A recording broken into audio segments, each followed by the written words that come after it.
Hi, welcome to my channel. So today we're going to be doing my September wrap-up. I read 8 books this month and I want to share them with you guys and tell you which one was my fave and which one wasn't. I'm not going to do this in order because I don't remember which book I started with or anything. I read The ABC Murders by Agatha Christie. This book follows a detective that has to solve a murder mystery. This murderer likes to murder people in alphabetical order, so this detective has to solve it, and it's entertaining, but it was a little bit ridiculous later on when I found out like who did it and how it all just unraveled. I just expected a lot more, especially coming from Agatha Christie because she's known to be writing murder mysteries, but I would still read her other books. This was just not my fave. I like Endless Night way more. This book, came off while I was reading it. Yeah, I rated this a 3 out of 5. It's a great book for fall. I will say it's set in London where it's super foggy and cold, and the murder mystery just gives you like goosebumps, and it's just really fitting for the fall season. So I'm glad I read it in the fall. Next up, I read Twilight. I did finish this just maybe 3 days ago. I rated this a 3.5 out of 5. This book, if you don't know, it's literally super popular, especially if you were a teenager in 2013, 2014. This book is about a girl named Bella who moves to a small town, I want to say in Seattle, where it's like always cold and sunless, and she moves to a new school obviously, and she meets a boy named Edward who she later finds out is a vampire, and this changes the trajectory of her life for the positive and the negative. Personally, I think mostly for the negative, but she doesn't see it. There are definitely moments where I'm cringing, where I'm like, oh my god, Edward makes me so uncomfortable. Like, he's overly overprotective, and where I'm like, it's just too much. Like, I'm just like, okay, Edward, you're like 700 years old, but whatever.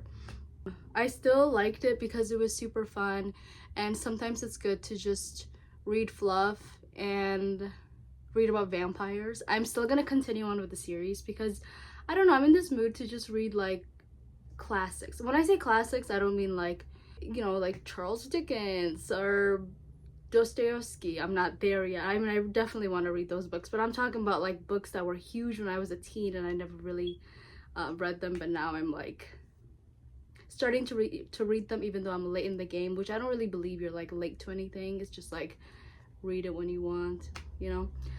But yeah, super fun. If you haven't read this, definitely expect some like weird descriptions about Bella being dainty and false every time she takes a step, and yeah, just like some really cringe descriptions, but like still worth it. I would say it was still worth it. Oh, my braid is stuck with my, got it. But yeah, Twilight. Okay. Oh, did I see what I rated this? 3.5 out of 5. And then I read The Breakaway by Jennifer Weiner. This is about a plus-sized woman that leads a bicycle group from Niagara Falls to New York City, I want to say. I don't remember.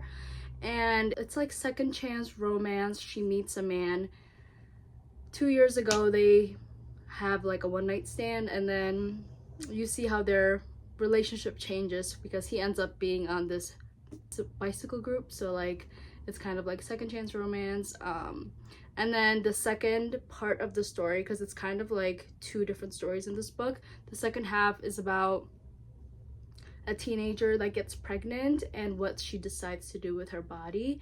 I really loved that aspect of the story, mostly because I personally don't know the process of like what it's like to get an abortion.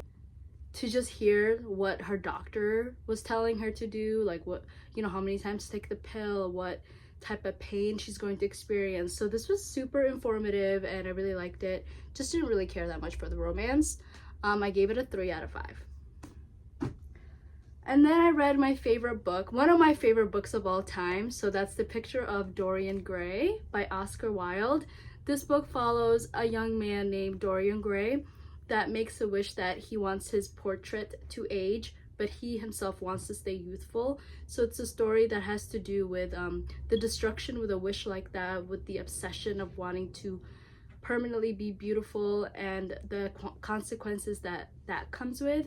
So I really like this book. I feel like every sentence in this book could be an Instagram caption because that's how smart it is. Like, it's just like so layered and deep, and something about the being in the story makes you feel really lavish and fancy because it's a bunch of aristocrats that are like drinking their wine and just going to theater and like talking about politics, and I don't know, I just love it. I loved it so bad, so good. And then I read Lucky Loser: How Donald Trump Squandered His Father's Fortune and Created the Illusion of Success. This was the only non-fiction book I read this month. I actually listened to this on audiobook because I feel like if I read the physical copy, I think I would have stopped reading it. If you don't know, this book is about it's like a story about that follows Donald Trump's businesses that he had and how he got most of his fortunes from his father. In the front it says winners of the Pulitzer Prize. So these authors are actually journalists for the New York Times, and they have literally won a Pulitzer Prize. So I'm like, okay, they're not pulling information out of their ass. Like, this is like they're doing some like investigative journalism. They have researched all of this information, and it's backed up. And it was just a very informative book about, you know, the different businesses that Donald Trump started and how he claims he's like a self-made billionaire, but in reality he got all of his money from his father, or most of his money from his father. So yeah, very informative. I rated this a 4 out of 5. Then I read The Vegetarian. That book is about a woman that decides one day that she's going to become a vegetarian because she had a dream. She kept having like a nightmare, so she decides like, I'm gonna stop eating meat. So the book centers around people in her life and how they are reacting to this decision, and it's a book pretty much about choice, specifically a woman's choice in Korea, and how that affects how other people would treat her. Yeah, I really enjoyed that book. I'm always a fan of books that are translated fiction because it just makes you go into a completely different world, a whole different culture that you don't know anything about, and you just end up learning something new. And it's just like a selfless thing to do, to learn about a culture outside of the one you're used to. I kind of see it almost like traveling and just gaining a new perception. But yes, so then I read The Midnight Library by Matt Haig. That's the last book I read this month. I have it in the other room, I forgot to bring it in here. But that book is about a woman named Nora that's at like an all-time low in her life. She's just having a really difficult time in life. She's having money problems, she's having relationship problems, she's just very lonely.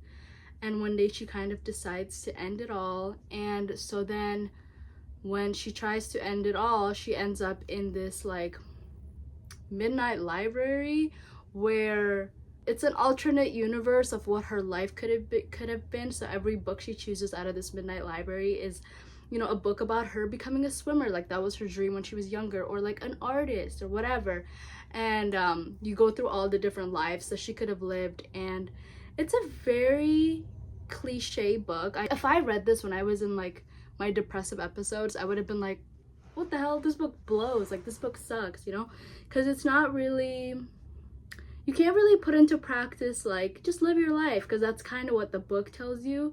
And I think that's a good advice. Instead of trying to, you know, figure out if you made the right decision with this job career choice or this relationship or whatever, it's kind of the book tells you to just live, and every life you choose is going to come with a problem. You can't control the outcome of any choice you make.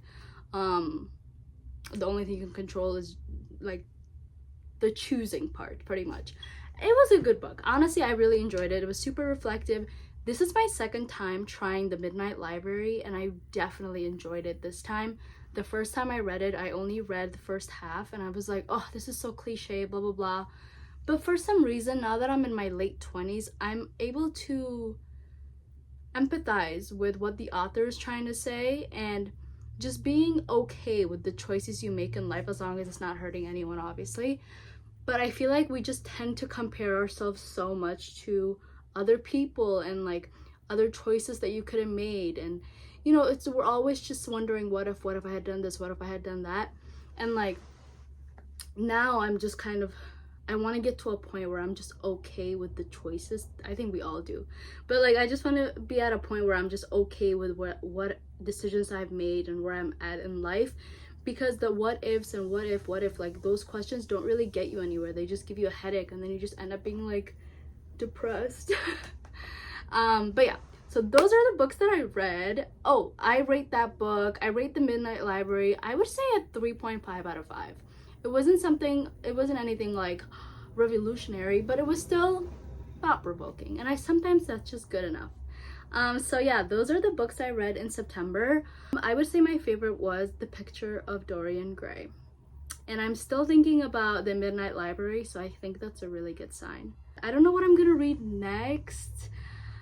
I have so many choices. I want to make a video about the books that I want to read that I own like physically, and instead of like going to the library or whatever. I just own so many books that I want to get through it. I'm like definitely making a dent, but I'm gonna probably, the next book I choose is probably gonna be one of these. I don't think I'm gonna buy anything or get it from the library. But yeah, thank you for watching. I hope you have a great day. I hope you have a great October. See you in the next video.